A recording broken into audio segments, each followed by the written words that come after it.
Olá a todos! Meu nome é Bruna Botelho, eu tenho 5 filhos, 3 deles já alfabetizados pelo método fônico e hoje eu quero dar para vocês algumas dicas de como escolher um bom livro. Muitas vezes a gente chega na livraria, tem um monte de livro lá para escolher e a gente fica na dúvida. Qual livro será que está adequado para o meu filho? Eu preciso escolher de acordo com a faixa etária ou não? Que tipo de livro que é bom? Bom, em primeiro lugar, a gente deve olhar as imagens.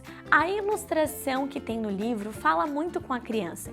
Um livro precisa ser bem ilustrado, seja na forma como ele constrói a imagem para a criança, ou seja, usando um vocabulário bem rico para que a criança construa aquela imagem na cabeça dela, seja a própria ilustração do livro, que deve se aproximar o máximo possível da imagem real, com cores verdadeiras, ainda que seja um desenho, uma ilustração, uma aquarela, mas que se aproxime, tá?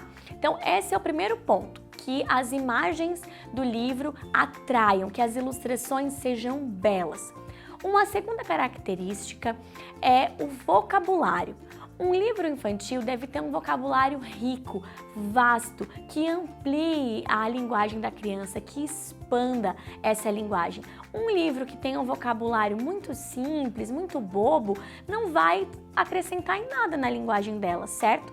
Então vocês devem escolher livros que tenham uma linguagem bela, descritiva, robusta. Ainda que você ache que a criança não está entendendo, saiba, existe um nível de compreensão auditiva, aquilo que a criança consegue compreender na fala, e existe o nível de expressão. Então, muitas vezes a criança não expressa tudo aquilo que ela é capaz de compreender. Não tenham esse medo. Leiam bons livros, livros com um vocabulário rico, vasto, que possa ser de grande ajuda para que a criança se desenvolva melhor e fale, conheça mais palavras e fale melhor. Uma terceira dica importante na escolha de um bom livro é a curiosidade. Um livro deve despertar a curiosidade do leitor. Você precisa querer saber o que vai acontecer a seguir.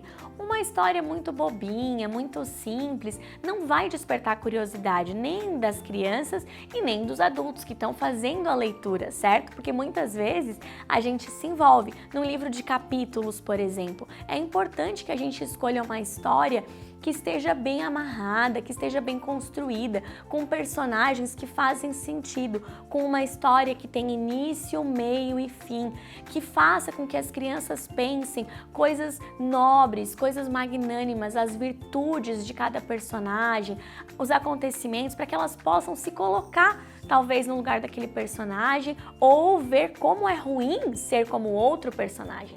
Então, o livro precisa ser vivo, precisa trazer à criança uma curiosidade sobre a história. Gostaram das dicas? Não esquece de curtir aqui embaixo e compartilhar com quem você quiser.